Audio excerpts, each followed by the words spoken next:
ഇന്ന് കുട്ടികളിലും മുതിർന്നവരിലും ഒരുപോലെ കണ്ടുവരുന്ന ഒന്നാണ് ഡാൻഡ്രഫ് അല്ലെങ്കിൽ താരൻ എന്ന് പറയുന്നത്. ഇതിന് പ്രധാനമായി നമ്മൾ രണ്ട് കാരണങ്ങളാണ് പറയുന്നത്. ഒന്ന് ഇന്റേണൽ കോസും മറ്റൊന്ന് എക്സ്റ്റേണൽ കോസും. ഈ എക്സ്റ്റേണൽ കോസ് എന്ന് പറയുന്നതിന് നമുക്ക് ഭൂരിഭാഗം ആൾക്കാർക്കും അറിയാവുന്ന ഒന്ന് തന്നെയാണ്.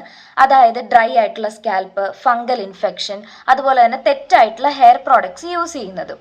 അടുത്തതാണ് ഇന്റേണൽ കോസ്. പലർക്കും ഇതിനെപ്പറ്റി അറിയത്തുമില്ല. അതുകൊണ്ട് തന്നെ പലരും ഈ എക്സ്റ്റേണൽ ആയിട്ടുള്ള കോസിനെ മാത്രം ക്യൂർ ചെയ്ത് താരൻ മാറുന്നില്ല എന്നുള്ളൊരു കംപ്ലൈന്റ് പറയാറുണ്ട്. അപ്പൊ നമ്മൾ ഈ ഇന്റേണൽ കോസിനെ കുറിച്ച് അറിഞ്ഞിരിക്കണം. എന്തൊക്കെയാണ് ഇന്റേണൽ കോസസ്?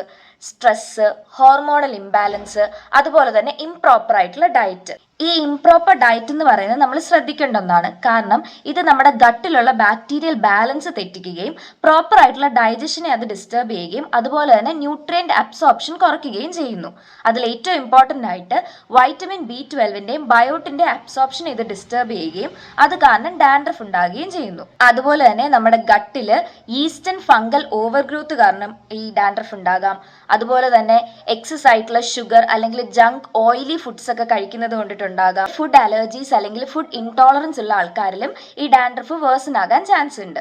അപ്പോൾ നമ്മുടെ ഗട്ട് ഹെൽത്ത് വീക്ക് ആകുമ്പോൾ നമ്മുടെ ഇമ്മ്യൂണിറ്റി കുറയുകയും സ്കാൽപ്പ് ഇൻഫെക്ഷൻസ് ഉണ്ടാവുകയും അതുപോലെ തന്നെ ഡാൻഡ്രഫ് വേഴ്സൺ ആകാനും ചാൻസ് ഉണ്ട്. അതുകൊണ്ട് പ്രോപ്പർ ആയിട്ടുള്ള ഒരു ബാലൻസ് ഡയറ്റ് ഫോളോ ചെയ്യുക, പ്രോബയോട്ടിക്സ് ഡയറ്റിൽ ഇൻക്ലൂഡ് ചെയ്യുക, അതുപോലെ തന്നെ ധാരാളം വെള്ളം കുടിക്കുക. ഇനി നമുക്ക് വീട്ടിൽ തന്നെ പരീക്ഷിക്കാൻ പറ്റുന്ന 3 സിമ്പിൾ ആയിട്ടുള്ള ഹോം റെമഡീസ് എന്തൊക്കെയാണെന്ന് നോക്കാം. ആദ്യത്തേത്, കുതിർത്ത ഉലുവ അരച്ച് തലയിൽ തേച്ച് ഒരു 10-15 മിനിറ്റ് വെച്ചതിന് ശേഷം കഴുകിക്കളയുക. രണ്ടാമത്തേത്, കടുക് അരച്ച് തലയിൽ തേച്ച് ഒരു 15 മിനിറ്റ് വെച്ചതിന് ശേഷം കഴുകിക്കളയുക. ഇനി നമ്മുടേത് ഓയിലി സ്കാൽപ്പ് ആണെങ്കിൽ നമുക്ക് മുട്ടയുടെ വെള്ള നമുക്ക് തലയിൽ തേച്ച് ഒരു 15-20 മിനിറ്റിന് ശേഷം കഴുകിക്കളയാവുന്നതാണ്. ഇനി ഡാൻഡ്രഫ് ഉള്ളവർ ഏറ്റവും ഇമ്പോർട്ടൻ്റ് ആയിട്ട് ശ്രദ്ധിക്കേണ്ട 2 കാര്യങ്ങൾ എന്ന് പറയുന്നത്, നിങ്ങൾ ഉപയോഗിക്കുന്നത് ചീപ്പ് മറ്റുള്ളവരുമായി ഷെയർ ചെയ്യാതിരിക്കുക. അതുപോലെ തന്നെ നിങ്ങൾ ഉപയോഗിക്കുന്ന ടവലും അതുപോലെ തന്നെ പില്ലോ കവറും റെഗുലർ ആയിട്ട് വാഷ് ചെയ്ത് ഉപയോഗിക്കാൻ ശ്രദ്ധിക്കുക.